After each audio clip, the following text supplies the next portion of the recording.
Howdy, Ron. How are you? I'm good. So tell us about the exhibition game against Arizona State. How was that? It was good. I feel like we left a lot of points on the table, and we gave up a little more points than we would probably like to. But that's what like exhibitions are for. You got to see where you got to get better, see what you got to work on, and so like this week we got to work on what we weren't good at, so to make sure we're ready for Monday. You said you left a lot of points on the table. You guys scored 95. What does that say about this team and this offense? What you guys are hoping, planning on doing? Nah, we got a great offensive team. I mean, Zach is a guy who I knew could shoot. A lot of people didn't really know it, but he could. He's a lights out shooter. Ruben is probably him and like Trelly Rice are the two best shooters I've ever played with. So like, and Trelly, when I played with him, he shot 45, I think, from three. So I think Ruben's like around a 45 to 50% 3-point shooter. We got guys that can get downhill, and we got guys that can finish at the rim. So I think we're really talented offensively, and feel like we miss a lot of free throws and a lot of layups in that game. Probably miss about 5 or 6 layups that we normally make with our eyes closed, and we missed 14 free throws. For as good of a team as we are at shooting, we shouldn't be missing 14 free throws. So we'll clean that up and get ready for Monday. With all that talent you said you have and the shooters and everything, how do you feel like none of you guys have played together yet? So how do you feel like the team chemistry and on the court is coming along so far? I feel like we got great chemistry. I feel like coach has really like instilled we can play together and still be successful. He's really instilled playing the right way, which is something that I really, really like. And I feel like that's how we have to play to win games. Like sometimes you can see people, we know people can put up a lot of points on any given night, but sometimes it might be someone else's night. Whereas like the other day it was Zach's night. Monday it might be somebody else's night. So just have to figure that out and understand that and accept that as a team. Every player needs to accept that, and I think we'll be fine. How would you rate your performance with 16 points?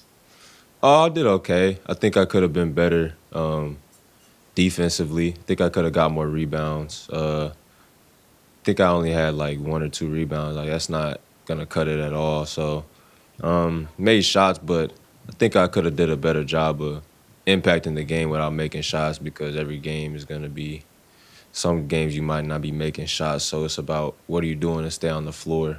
And that's something that I wish I'd have did better that game, but something I'm looking forward to doing better Monday.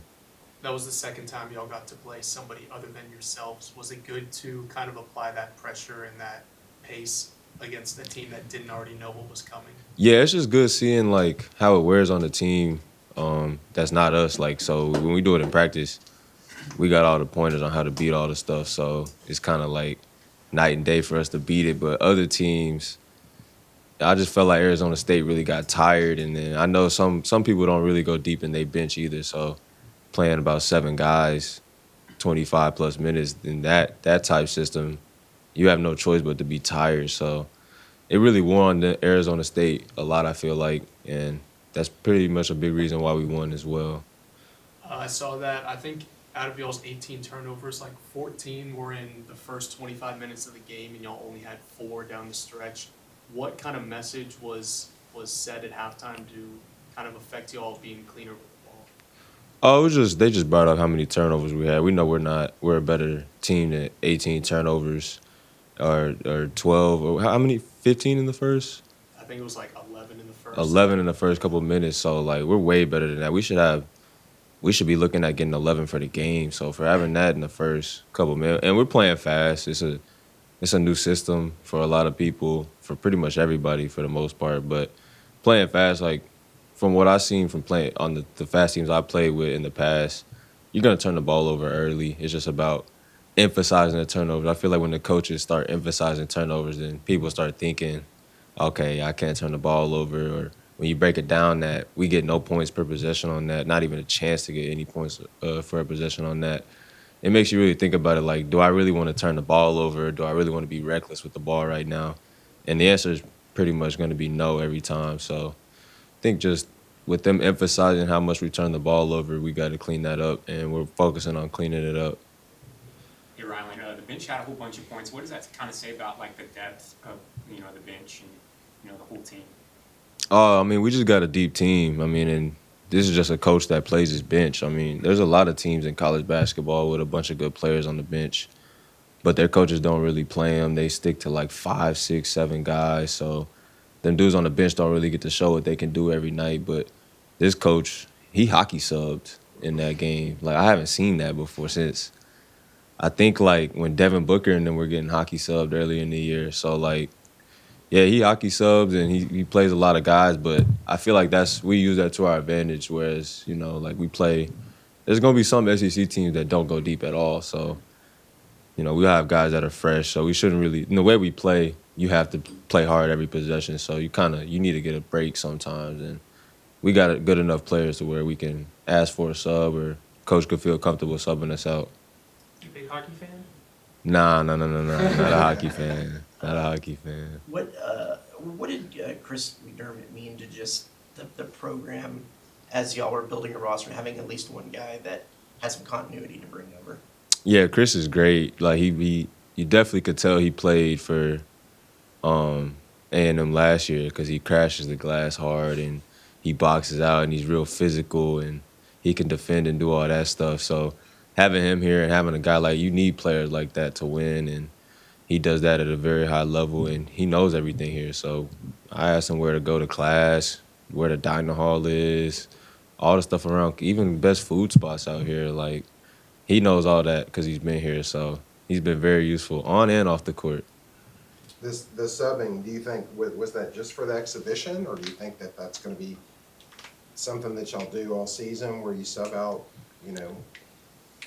I don't know yet, but based off what I could see, like that's how he's gonna sub. Just cause we play so fast, you get a lot of possessions. Like guys are gonna get a little tired, and the way we play, you don't really got time to be tired. So you are tired, you could get a quick like 2-minute break and then go back in. Then that's another thing. Like a lot of kids don't want to ask to come out because they know their coach ain't gonna put them back in or something like that. But he puts people back in the game, and he makes it very clear that guys, like, we're going to have to play a lot of people because of the way we play. So even in the open scrimmage that y'all had out here with both teams around the floor, the refs were worn out. Is that, we need to let the refs know to bring their A game when they come cover your guys' games? Yeah, for sure. You gotta get to know the refs.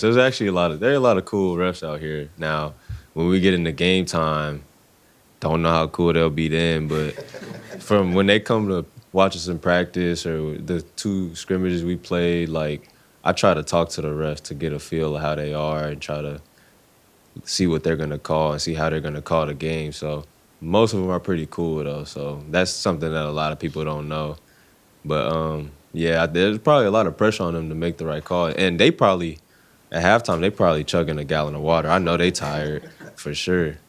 As one of the new guys, what was maybe one of the best inside tips that Chris gave you to be living here in College Station? Oh, he just told me, like, that the fans and the community, they're all great, and they're all going to be on your side, like, whenever you leave here and when you're here. So that was something good. And then just, like, first couple of days here, I didn't know where the academic building was. He was telling me where it was, so stuff like that.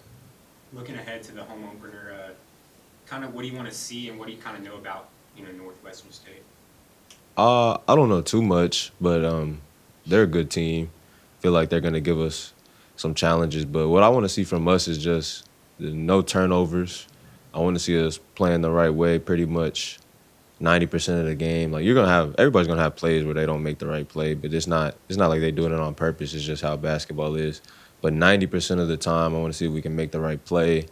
I want to see if we could just really like impose our will and like dominate in the game. Not saying we're gonna dominate them or anything, but for our standards and how we play, I want to dominate how we play. Like I want to get a lot of transition buckets. We need to get a lot of threes up. I want to get a lot of steals, and I want to put like unlimited pressure on them on both sides of the ball. So that's something I'm gonna be looking for. To that end, just how close do you feel like this team is to playing to that standard that you think y'all are capable of? Oh, we're close. I actually think we're actually further along than I would have thought right now. I look at the scrimmage against Arizona State, and we won by 7. But if you really break down the game, we probably should have won by about 15 to 20 because we missed so many layups and free throws. And the stuff that we need to work on is really controllable. It's not like a personnel issue or anything. So I feel like if we just control like what we could control and do what we're supposed to do, like we'll be a lot better than we even were the other night. What's it been like for you, or how do you like playing Bucky ball so far? And then what was it that ultimately drew you and went into your decision to come here? I like Bucky ball. I feel like it's a different style that I haven't seen, and I'm still learning about it. So it's been great to learn about. It gave me a different approach on defensive side of basketball for sure, and just how the game can be played too. I didn't like Bucky ball is kind of you're gonna play fast or you're not gonna play in the game at all. So that's what I like about it. Even the slow teams, like there's a lot of slow teams. Like for example, I say like Tennessee is a team that comes down and wants to run a set every time. They want to get the ball in their scorers' hands all the time. So against them, like we could try to speed it up and play a little bit faster. But so yeah, I think it just works good when teams want to play slow, and then if you want to play fast, we're already playing fast, so we'll do that too. Do you have a pregame routine, and what's that going to look like on Monday if you do? Monday we play at 7, right? So yeah, I think I'll just wake up, jam out to like Michael Jackson, Off the Wall, watch TV, play the game, take the dog out, take him to the bathroom, take him on a walk. I pretty much do the same thing till game time, for real. I'll try not to think about the game all day till it's time to play. Big Michael Jackson fan? Yeah, for sure. I like all his songs pretty much. I don't know one song that I don't like. Maybe them slower songs, but I like them upbeat tempo songs. Yeah, I'll be there every What's at time. the top of the list? Off the Wall, I like Pretty Young Thing. I like Thriller. Beat It. I like some Jackson 5 songs too, like ABC. I can't remember the name of the song, but Jackson 5, Michael Jackson. I like all them songs for the most part. I'm mad I can't remember the song. All right, thank you. Appreciate y'all.